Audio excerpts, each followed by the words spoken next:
Halo, selamat pagi semua. Apa kabarnya hari ini? Pasti dalam kondisi yang sehat, semangat yang luar biasa. Kita akan memulai pembelajaran kita. Persiapkan dirimu, ikuti pembelajarannya sampai habis, sehingga bisa memahami materi pembelajaran kita hari ini.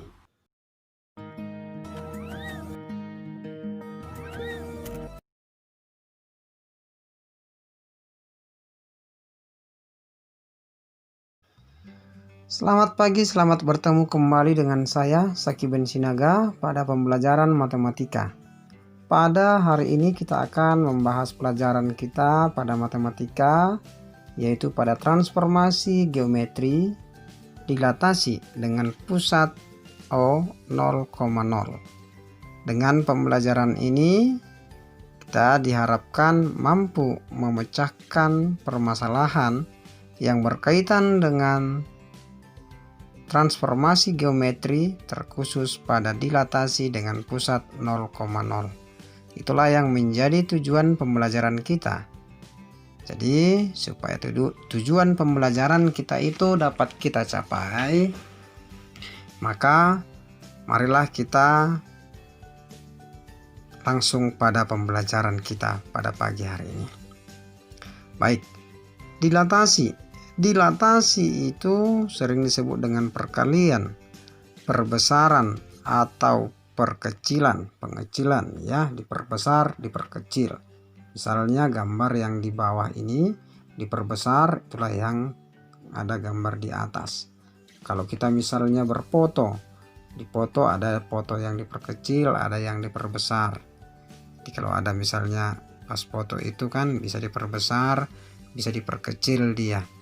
Dan masih banyak yang bisa diperbesar atau diperkecil dalam kehidupan sehari-hari. Misalnya fotokopi perkecil, fotokopi perbesar. Itulah dia disebut juga dengan dilatasi, perbesaran atau pengecilan dengan perkalian daripada faktor skala yang digunakan. Itulah dia yang disebut dengan dilatasi. Nah, jadi pada perbesaran dan pengecilan itu pasti menggunakan faktor skala. Faktor skala itu adalah jarak pusat dilatasi ke titik hasil atau P aksen dibagi dengan jarak pusat dilatasi ke titik asal P. Itulah yang disebut dengan faktor skala. Jadi skalanya bisa diperkecil, bisa diperbesar. Ada juga dia skala yang positif, arti searah dia dengan titik asal. Sedangkan kalau faktor yang negatif berlawanan dengan titik asal.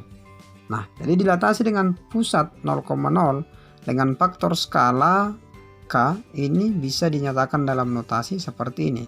Misalkan titik P, A, B dilatasi dengan titik pusat 0,0 dengan faktor skala K, maka menghasilkan bayangan daripada P atau P aksen itu adalah tinggal kita kalikan A kali K, B dikalikan dengan K.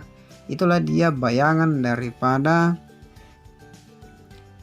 titik P, A, B tadi. Jadi inilah dia sifat-sifat daripada dilatasi tadi.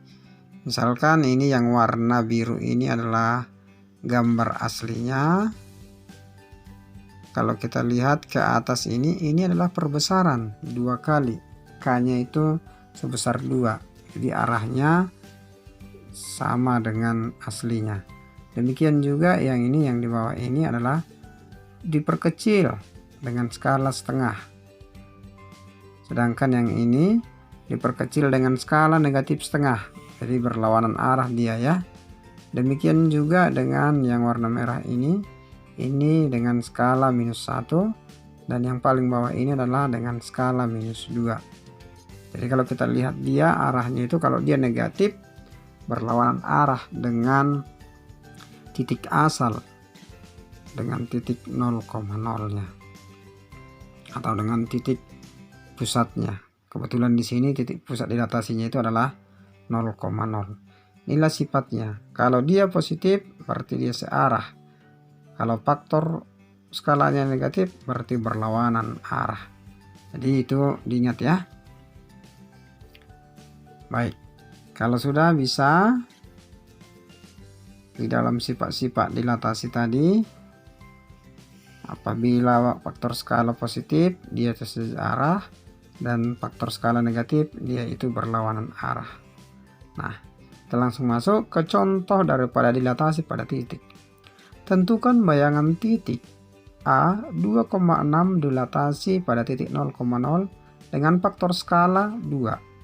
Maka ini bisa kita simpulkan dia A 2,6 dengan dilatasi di titik pusat 0,0 dengan faktor skala 2 itu tinggal kita kalikan, yaitu 2 dikali 2, 6 dikali 2.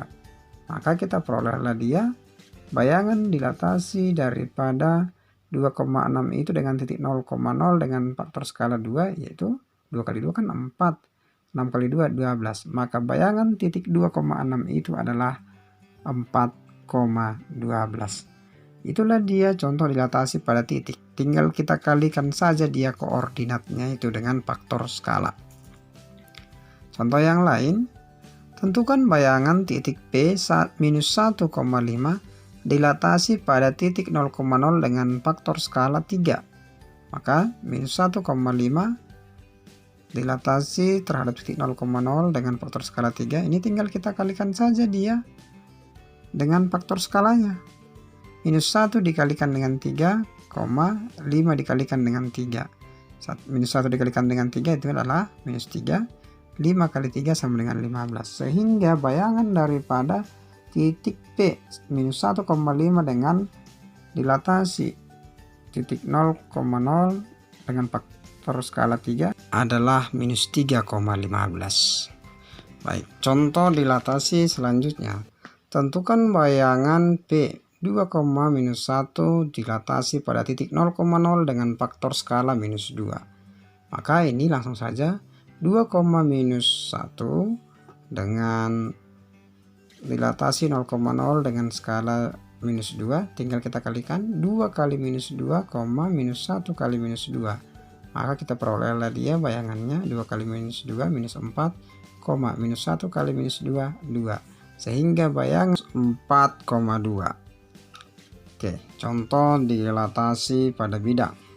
Tentukan bayangan garis X tambah 2Y sama dengan 10 dilatasi titik 0,0 dengan faktor skala 2. Ingat, dengan faktor skala 2 maka ingat dulu lah dia rumusnya pada dilatasi P A, B dengan dilatasi di 0,0 dengan skala K, maka P aksennya itu A kali K, B kali K. Maka dari sini kita perolehlah dia X aksennya, tinggal kita kalikan dengan faktor skalanya ya, 2X, sehingga diperoleh dari sini X nya sama dengan setengah dari X aksen. Demikian juga untuk Y aksennya kita peroleh dari perkalian daripada skalanya dengan Y. Maka Y aksen sama dengan 2Y, sehingga kita peroleh Y sama dengan setengah Y aksen. Nah, karena sudah kita dapatkan X dan Y, tinggal kita substitusi X dan Y itu pada persamaan X tambah 2Y sama dengan 10. Sehingga kita peroleh dari sini X nya sama dengan setengah X aksen tambah 2Y, 2 kali setengah Y aksen sama dengan 10. Maka tinggal kita kalikan setengah X aksen tambah Y aksen sama dengan 10. Nah, maka dari sini udah kita peroleh dia X aksen Y aksennya. Karena dia persamaan bayangan, aksennya tidak perlu lagi kita buat ya. Maka jadi persamaan bayangan garis X tambah 2Y sama dengan 10 dilatasi 0,0 dengan skala 2 adalah setengah X tambah Y sama dengan 10. Jadi tidak kita pakai lagi aksennya karena itu adalah persamaan daripada bayangan. Baik, contoh yang lain. Tentukan bayangan garis Y sama dengan X kuadrat kurang 5 dilatasi pada titik 0,0 dengan skala setengah. Maka ingat tadi, untuk dilatasi dari A, B sebesar dilatasi di 0,0 dengan faktor skala K, maka tinggal kita kalikan ya. Maka dari sini kita peroleh X aksennya itu sama dengan setengah X. Sehingga kita peroleh dari sini X-nya sama dengan 2X aksen. Demikian juga Y aksen itu sama dengan setengah Y, maka Y sama dengan 2Y aksen. Nah, karena sudah kita peroleh X dan Y, sekarang kita tinggal substitusi pada persamaan Y sama dengan X kuadrat tambah 5. Maka gantikan Y-nya 2Y aksen sama dengan, gantikan X-nya 2X aksen dikuadratkan kurang 5. Sehingga kita peroleh dari sini 2Y aksen sama dengan 4X aksen kuadrat kurang 5. Ini, maka karena yang tanya persamaan bayangan, ketika tinggal kita hilangkan di aksennya, maka persamaan bayangan daripada Y sama dengan X kuadrat kurang 5 dilatasi 0,0 dengan skala setengah adalah 2Y sama dengan 4X kuadrat kurang 5. Itulah dia persamaan daripada bayangan garis tersebut dengan dilatasi yang disebutkan tadi. Sampai di situ dulu pembelajaran kita hari ini. Tetap semangat, ulang-ulangi pembelajarannya dan kerjakan soal-soal yang diberikan. Salam sehat. Demikianlah pembelajaran kita hari ini. Silahkan diulang-ulangi, dikerjakan soal-soal yang diberikan supaya bisa memahami materi pembelajaran kita hari ini dan untuk mempersiapkan diri mengikuti ujian yang akan kita hadapi. Selamat pagi, salam sehat, dan tetap semangat.